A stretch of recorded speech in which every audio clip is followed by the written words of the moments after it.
येनाक्षरसमाम्नायमधिगम्य महेश्वरात् कृत्स्नं व्याकरणं प्रोक्तं तस्मै पाणिनये नमः। वाक्यकारं वररुचिं भाष्यकारं पतञ्जलिं पाणिनिं सूत्रकारं च प्रणतोऽस्मि मुनित्रयं नमस्कृत्य तदुक्तिः परिभाव्य च वैयाकरणसिद्धान्तकौमुदीयं विरच्यते। यत्पर्यन्तम् अभवत्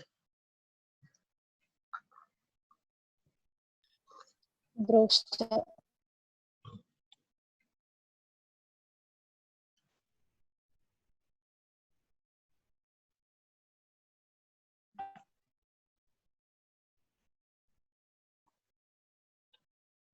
सूत्रसङ्ख्यां वदति वा? 1539 यत् अभवत् द्रोश्च अभवत्, रैट्? द्रोश्च इति सूत्रसङ्ख्या 1539। ओके, अग्रिमसूत्रम् अस्ति माने वयः इति अग्रिमं सूत्रम्। माने वयः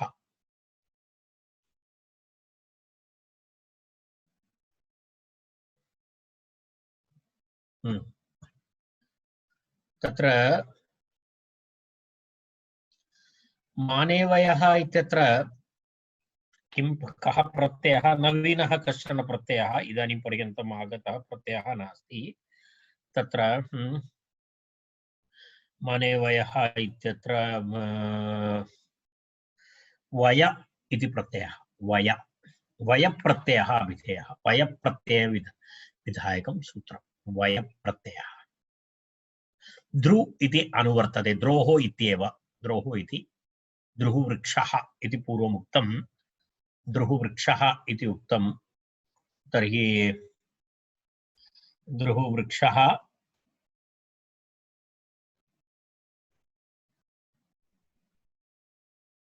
द्रुहवृक्षः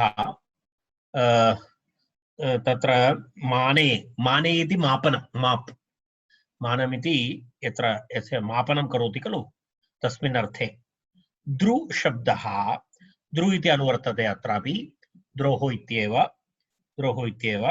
अत्र द्रोः तस्य विकारः तद्धितः ज्ञाप्रातिपदिकात् प्रत्ययः परश्च यदि सर्वे तत्र भवन्ति। मनोरमां पश्यामः। माने विकारे गम्ये, मानरूपे विकारे, मानरूपः अर्थात् यत्र प्रमाणम् इत्यर्थे माने विकारे गम्ये दृशब्दात् किं भवति? वयप्रत्ययः स्यात् इत्यर्थः। माने विकारे अर्थात् कीदृशविकारः? मानरूपविकारः। मानं नाम माप, माप्, प्रमाणम् इत्यर्थः। मानरूपी विकारः यत्र अभिधेयः भवति तत्र वयप्रत्ययः भवति दृशब्दात्, षष्ट्यन्त दृशब्दात् माने अर्थे गम्ये, माने विकारे गम्ये दृशब्दात् किं भवति? वयप्रत्ययः स्यात् इत्यर्थः। वयप्रत्ययः भवति। मम पृष्ठतः भवन्तः विश्वविद्यालयस्य ध्वजं द्रष्टुं शक्नुवन्ति। ह्यस्तन सायंकालस्य चित्रमस्ति एतत्। एतद् एवं देहली वा देहल्याः वा मुम्बै नगरस्य वा चित्रं नास्ति। एतद् रामटेक् मध्ये अस्माकं विश्वविद्यालयस्य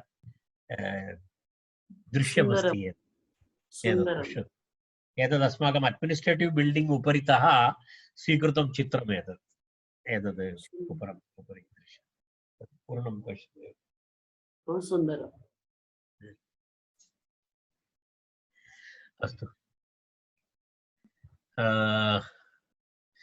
माने विकारे गम्ये दृशब्दात् वयप्रत्ययः स्यात् इति अर्थः। तत्र किं भवति? दृशब्दः ध्रुवयम् इति रूपं, ध्रुवयम् इति रूपं भवति। ध्रुवयम्, ध्रुवयम् नाम, ध्रुवयम् इत्युक्ते द्रोः विकारः इति ध्रुवयम्, परन्तु मानम् इत्यर्थे। ध्रुवयम् इति मानम् इत्यर्थे। सर्वार्थे सामान्यार्थे तु द्रुः वृक्षः तस्य विकारः अवयवः वा इति द्रव्यम् इति वयं पूर्वम् उक्तवन्तः। अत्र विशेषतया मानार्थे गम्ये द्रुवयम् इति रूपं भवति। माने विकारे गम्ये दृशब्दात् वय प्रत्ययः स्यात् इति। तत्र तदर्थम् अन्येपि शब्दाः सन्ति, परन्तु अत्र नास्ति। अमरकोशं दर्शयति आचार्यः। यौतवं ध्रुवयं पाह्यम् इति मानार्थकं त्रयम्। एते त्रयः शब्दाः मानार्थकाः शब्दाः। के शब्दाः?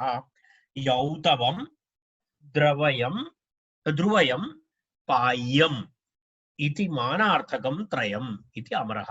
तर्हि तत्र ध्रुवयम् इति शब्दः दृश्यते।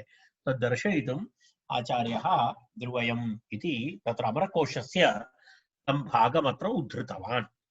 यौतवं ध्रुवयं पाह्यमिति मानार्थकं त्रयम् इति। मानार्थकं त्रयम् इति।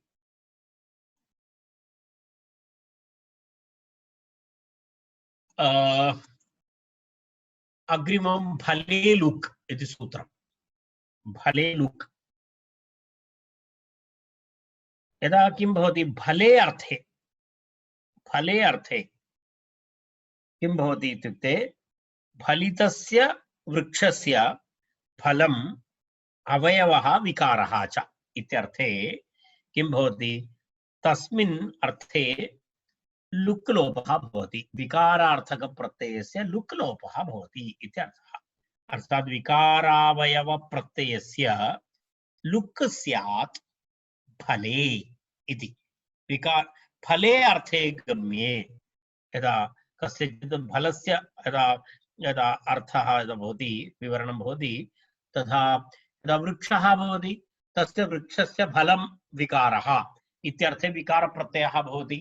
तस्य प्रत्ययस्य लुक् लोपः भवति। यत्र फले अर्थे गम्ये विकारार्थकप्रत्ययस्य लुक् लोपः भवति इति एतस्य सूत्रस्य आशयः। यदा फलितस्य सूत्रार्थं पश्यतु। विकारावयवप्रत्ययस्य लुक् स्यात् फले। लुक् स्यात् फले। तत्र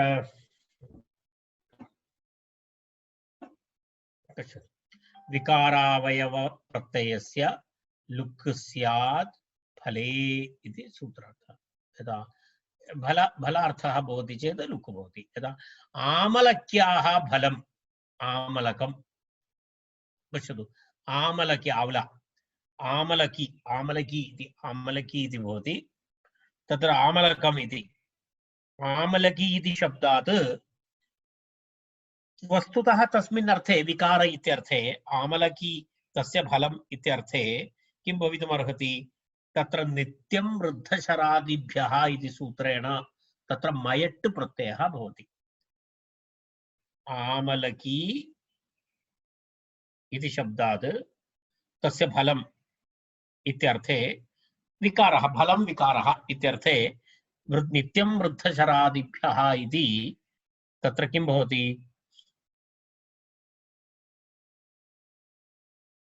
मयट् भवति। परन्तु तस्य मयट् इति फलम् अस्ति इति फलम् इति अस्माकम् अस्ति। आमलकी वृक्षस्य फलम् इत्यर्थं स्वीकृतवन्तः वयं। तेन कारणेन फले लुक् इति फलार्थे तस्य मयट् प्रत्ययस्य लुक् लोपः भवति। लुक् लोपः भवति चेत् फले लुक् लोपः भवति चेत् किं भवति?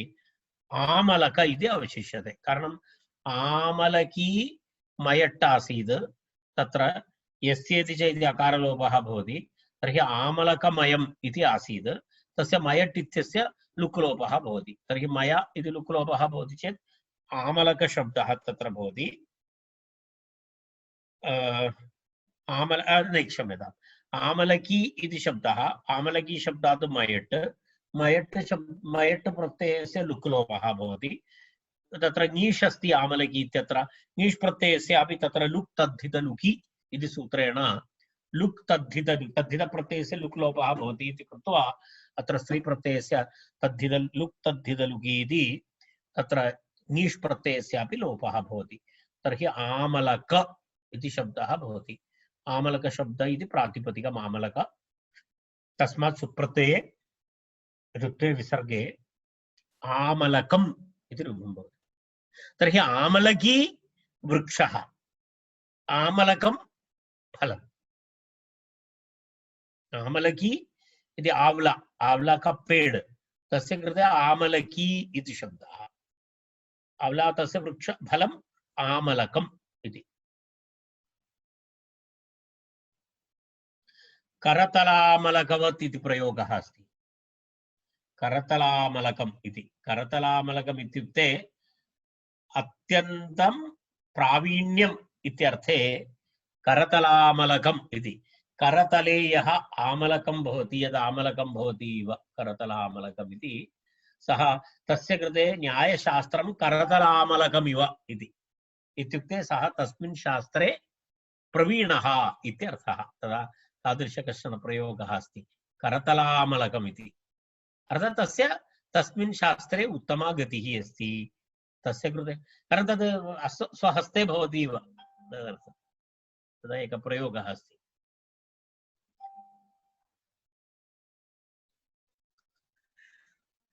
प्लक्षादिभ्यो अन्न, प्लक्षादिभ्यो अन्न इति अग्रिमं सूत्रम्। प्लक्ष शब्दः फलवाचक शब्दः। प्लक्ष इति कश्चन फलविशेषः। प्लक्ष इति किं फलं भवति अहं न जानामि। प्लक्ष इति कुत्रापि अस्ति वा, पुरातन शब्दः वा सः, अथवा प्लक्ष प्लक्ष एकनिमेषः।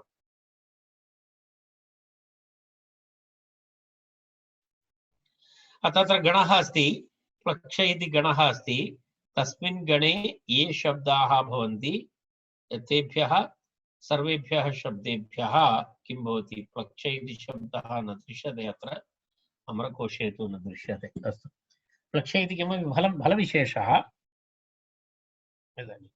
प्लक्षस्य विकारः अवयवः इति अर्थे प्लक्षादिगणः, तस्मिन् गणे ये शब्दाः भवन्ति तेभ्यः अण् प्रत्ययः भवति इत्यर्थः। प्लक्ष, न्यग्रोध, अश्वत्थ, इंगुदी, शिग्रु, रुरु, कक्षतु, बृहती, प्लक्ष, एते सर्वे वृक्षविशेषाः, वृक्षफलविशेषाः। तत्र तत्र इंगुदी अस्ति, इंगुदी इति वृक्षः भवति। तत्र इंगुदी इति किमपि एक तैलं निष्कासयति तस्य फलात्, इंगुदी तैलम्।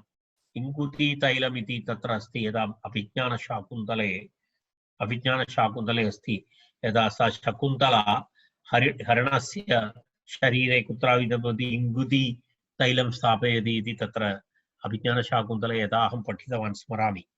प्लक्ष, न्यग्रोध, अश्वत्थ, इंगुदी, शिग्रु, शिग्रु इति एतद् ड्रम स्टिक, शिग्रु इति ड्रम स्टिक यदा वयं सब्जी मध्ये स्थापयामः खलु, तद् एक एक दीर्घ लम्बाकारः, तद् शिग्रु इति वदति, तस्य शिग्रु इति तस्य संस्कृते वदति। अस्तु, अन्ये तादृश शब्दाः सन्ति।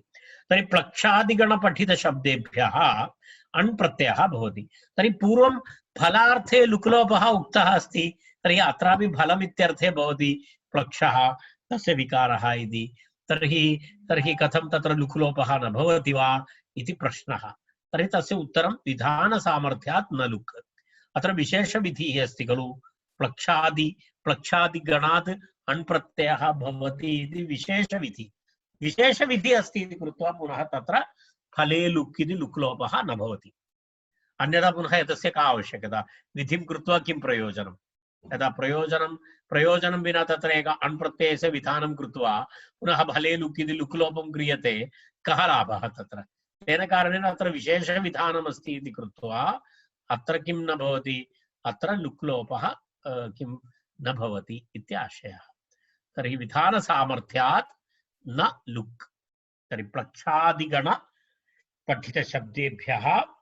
प्लक्षादिगणपठितशब्देभ्यः किं भवति, तस्य विकारः इत्यर्थे विकारे अवयवे चेदिशेषः तत्र शीघ्रु कर्कन्धु शब्दयोः वर्णान्तत्वादचि प्राप्ते प्लक्षण्यग्रोधादीनाम् अनुदात्तत्वादचि प्राप्ते अन्विधिः इति। तत्र अन्य अन्य तस्य किञ्चित् अपवादरूपेण अण् प्रत्ययः अस्ति इति। कर्कन्धु इति शब्दः तु भवतां श्रुतं स्यात्। लघुसिद्धान्तकौमुद्यां कर्कन्धु इत्यादि शब्दः कुत्रचित् एक वार्तिकसन्दर्भे वा कुत्रापि तदा आगतमस्ति। किमस्ति? कर्कद्वादिषु परं सत्यं सत्यं वार्तिकं तत्र स्मरामि अहमपि। अस्तु, तत्र लुक्लोपः न भवति विशेषविधानात् इति उक्तं। तर्हि अग्रे गच्छामः। किमस्ति? प्लक्षस्य विकारः। प्लक्षस्य विकारः, प्लक्षो नाम वृक्षः, तस्य विकारः फलम् इत्यर्थे किं भवति? प्लाक्ष इति शब्दः। प्लाक्ष, प्लक्षस्य विकारः अवयवः प्लाक्षः, फलविशेषः प्लाक्षम् इति। प्लक्षशब्दात् अण् प्रत्ययः आदिवृद्धि अन्तिमवर्णलोपः प्लाक्षम् इति रूपम्।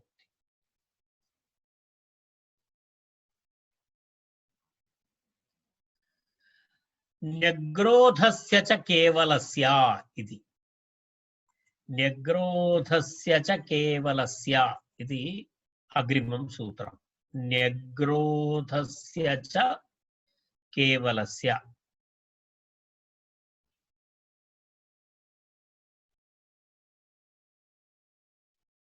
अग्रिमं सूत्रम्। न्यग्रोधः नाम वृक्षविशेषः। तत्र एतद् प्रकरणं भिन्नमस्ति। तत्र किं वदामः? न्यग्रोधस्य च केवलस्य इति अहं पश्यामि। तत्र वयं सप्तमाध्यायं प्रति गतवन्तः। न युवाभ्याम् इति सूत्रस्य एक्स्टेन्शन् अस्ति एतत् सूत्रं।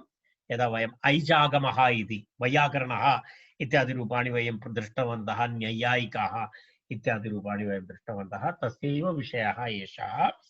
तत्र न युवाभ्यां पूर्वौ तु ताभ्याम् ऐच् इति अनुवर्तते। न युवाभ्यां पूर्वौ तु ताभ्याम् ऐच् इति अनुवर्तते।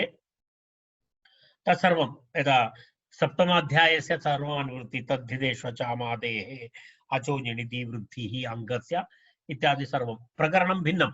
तेन कारणेन अहम् उक्तवान् एतत् सर्वं प्रकरणं किञ्चित् तत्र रूपसिद्धिनिमित्तं वयम् इदानीम् एकं सूत्रं सप्तमाध्यायस्य मध्ये वयं पठामः। सप्तमाध्यायस्य तृतीयपादस्य पञ्चमं सूत्रम् एतत्। न्यग्रोधस्य च केवलस्य इति। न्यग्रोधस्य च केवलस्य इत्यस्य कः अर्थः भवति? अस्य किं भवति? न वृद्धिः भवति। अस्य न वृद्धिः भवति। पुनः किं भवति? ऐजागमश्च, ऐजागमः भवति। तत्र किं किं भवति? अत्र वृद्धिः, आदिवृद्धिः तु न भवति। पुनः किं भवति? सूत्रस्य केवल न्यग्रोधशब्दस्य अचाम् आदेः अचः वृद्धिः न भवति। तत्र किं भवति? त्यकारस्य पूर्वं तस्य किम् ऐजागमः भवति इत्यर्थः। ऐजागमः भवति इति अर्थः। इति एतस्य सूत्रस्य अर्थः। किं किं किं केवलम् अस्मिन् गणे किं न्यग्रोधशब्दस्य आदिवृद्धिः न स्यात्, ऐजागमश्च स्यात् इति सूत्रार्थः। कदाचित् तत्र स्यात् पश्यामः। न युवाभ्यामित्युत्तरसूत्रमिदम्।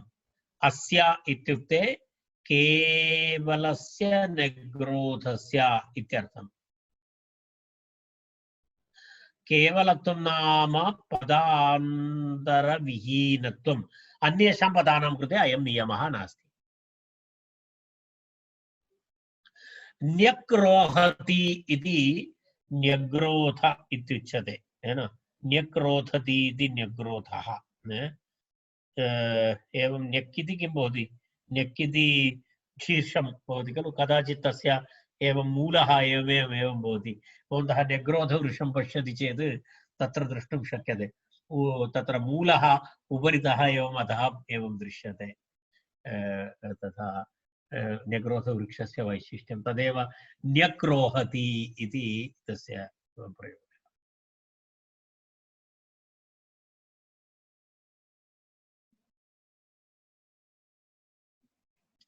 अत्रापि पक्षद्वयमस्ति यदि व्युत्पत्तिपक्षं स्वीकुर्मः चेत् न्यक्रोहति इति न्यग्रोध इति व्युत्पत्तिपक्षं स्वीकुर्मः चेत् न युवाभ्याम् इति सूत्रेण भवति अव्युत्पत्तिपक्षे तु यकारस्य अपदान्तत्वात् इत्यर्थमेव तत्र पक्षद्वयं न्यग्रोधशब्दस्य वयं व्युत्पत्तिपक्षमपि स्वीकुर्मः अव्युत्पत्तिपक्षमपि स्वीकुर्मः यदि व्युत्पत्तिपक्षं वयं स्वीकुर्मः तर्हि एतस्य सूत्रस्य आवश्यकता नास्ति तद् न युवाभ्याम् इति सूत्रम् अस्माभिः पठितं तेन सूत्रेणैव तत् कार्यं भवति परन्तु यदि अव्युत्पत्तिपक्षं स्वीकुर्मः चेत् तथा न भवति तत्र किं भवति यकारस्य अपदान्तत्वं पदान्तत्वं न प्राप्नोति इति कृत्वा तत्र विध्यर्थम् इदं सूत्रम् इति केवलस्यैव नियमार्थम् इति सूत्रम् एतस्य आशयः एतद् वाक्यद्वयं किञ्चित् पठनीयं चिन्तनीयं तावदेव एतत् द्रष्टव्यं केवलस्यैव इति नियमार्थं सूत्रम् अव्युत्पत्तिपक्षे तु यकारस्य अपदान्तत्वात् इत्यर्थमेव न्यग्रोधमूलाः शालयः इति अर्थात् पददलप्रयोजनमपि तत्र उक्तमस्ति केवलं न्यग्रोधस्य भवति अस्तु नय्यग्रोधम् इति शब्दः कः शब्दः अस्ति अत्र नय्यग्रोधः नय्यग्रोधम् इति शब्दः इत्युक्ते किमस्ति न्यग्रोधस्य अवयवः विकारः वा न्यग्रोधस्य अवयवः विकारः वा इत्यर्थे न्यग्रोधस्य अवयवः विकारः वा इत्यर्थे न्यग्रोधशब्दात् अण् प्रत्ययः भवति पूर्वम् अण् प्रत्ययः पूर्वं प्लक्षादिभ्यो अण् इति सूत्रेण अण् सूत्रः अण् प्रत्ययः तु भवत्येव न्यग्रोध अण् न्यग्रोध अण् इति स्थिते आदिवृद्धि भवितुम् अर्हति परन्तु अत्र निषेधः न्यग्रोधस्य च केवलस्य इति सूत्रेण आदिवृद्धिनिषेधः ऐजागमः भवति तर्हि किं भवति न्यग्रोधः इति नकारः नकारोत्तरम् ऐजागमः भवति ऐ अत्र ऐ भवति न ऐ यग्रोध तत्र न्य इत्यस्य यकारः अस्ति खलु यग्रोध तर्हि किं भवति न ऐ यग्रोध इति किं भवति नय्यग्रोध नकारः न तदनन्तरम् ऐ तदनन्तरं न्यग्रोध इत्यस्य यग्रोध यग्रोध एवं भवति खलु न इति भवति तदनन्तरम् ऐ भवति तदनन्तरं पुनः य ग्रोथ यग्रोथ इति नय्यग्रोथ इति भवति नय्यग्रोथ इति भवति तर्हि नय्यग्रोध शब्दात् अण् प्रत्ययः अण् प्रत्ययः अण् प्रत्ययः भवति चेत् नय्यग्रोथम् इति भवति नय्यग्रोथम् इति भवति तर्हि नय्यग्रोथम् इति अण् सुप्रत्ययमादेशे पूर्वरूपे नय्यग्रोथम् इति अस्तु जम्बुआ वा जम्बुआ वा जम्बूफलं जम्बूफलानि पक्वानि पतन्ति विमले जले जानाति खलु जम्बू जम्बू इति एक वृक्षविशेषः जम्बूफलं जम्बूफलं किं स्यात् जामुन् जम्बूफलम् इत्युक्ते तद्भवति जम्बुआ वा इति उक्तम् तत्र अस्ति खलु एकः चाटुश्लोकः अस्ति खलु गुळु गुग्गुळु गुग्गुळु इति अस्ति गुळु गुग्गुळु गुग्गुळु इति एक एक एक समस्या अस्ति। समस्यापूरणार्थं दत्तं गुळु गुग्गुळु गुग्गुळु इत्यस्य समस्यापूरणं करोतु। तर्हि एकः समस्यापूरणं कृतवान्। किमस्ति? कपिकम्पितशाखाभ्यां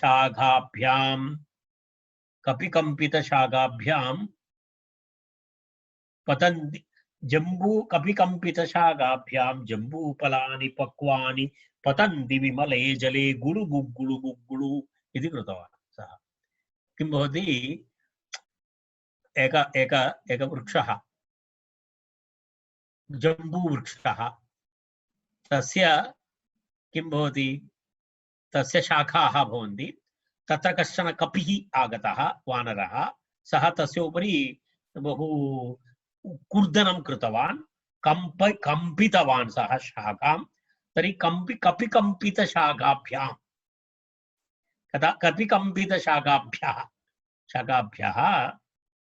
कपिकम्पितशाखाभ्य पतन्ति विमले जले जम्बूफलानि पक्वानि पक्वानि जम्बूफलानि सन्ति तत्र यथेष्टं। तर्हि एषः कम्पयति। तर्हि जम्बूफलानि पक्वानि विमले जले पतन्ति। नदीतीरे अस्ति वृक्षः, नदीतीरे अस्ति वृक्षः।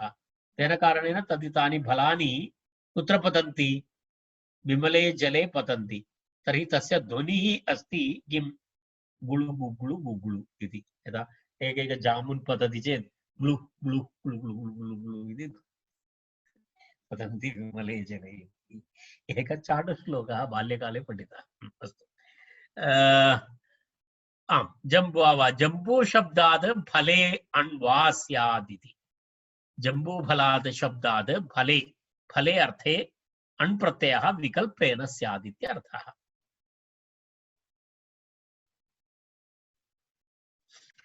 विकल्पेन स्यादित्यर्थः।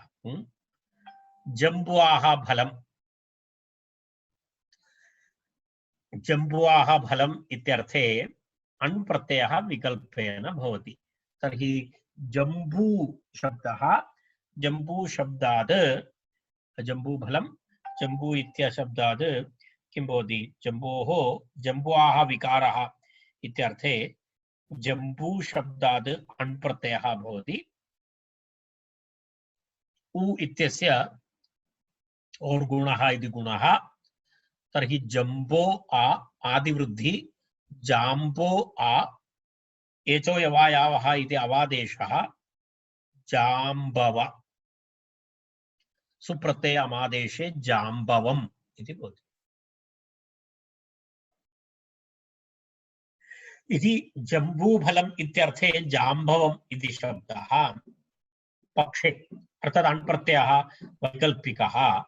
अण् प्रत्यय अभावपक्षे ओः अन्य, ओरन्य इति सूत्रेण अन्य प्रत्ययः उकारान्त शब्दः।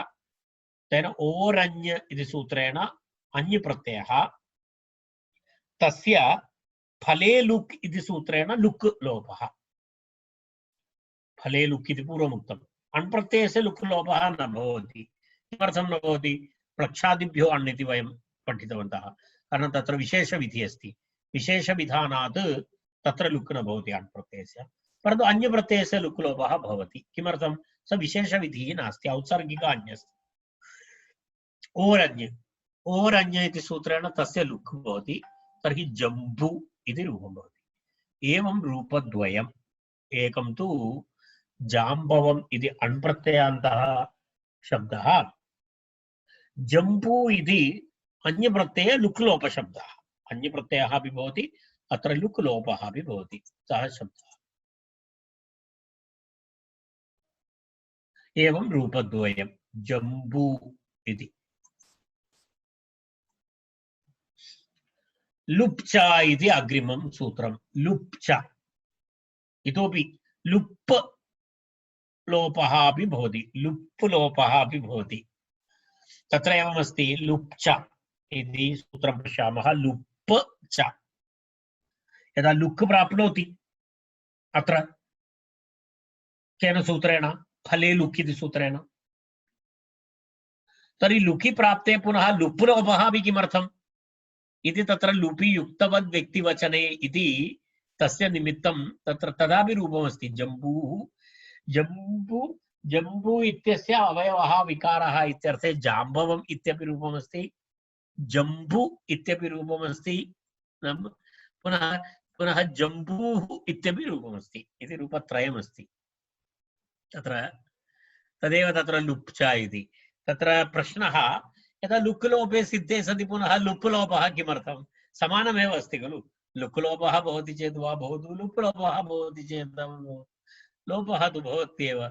तर्हि तत्र प्रश्नः एवमस्ति, लुप्चा लुका एव सिद्धे लुप्वितेः फलमाह लुपि युक्तवत् इति।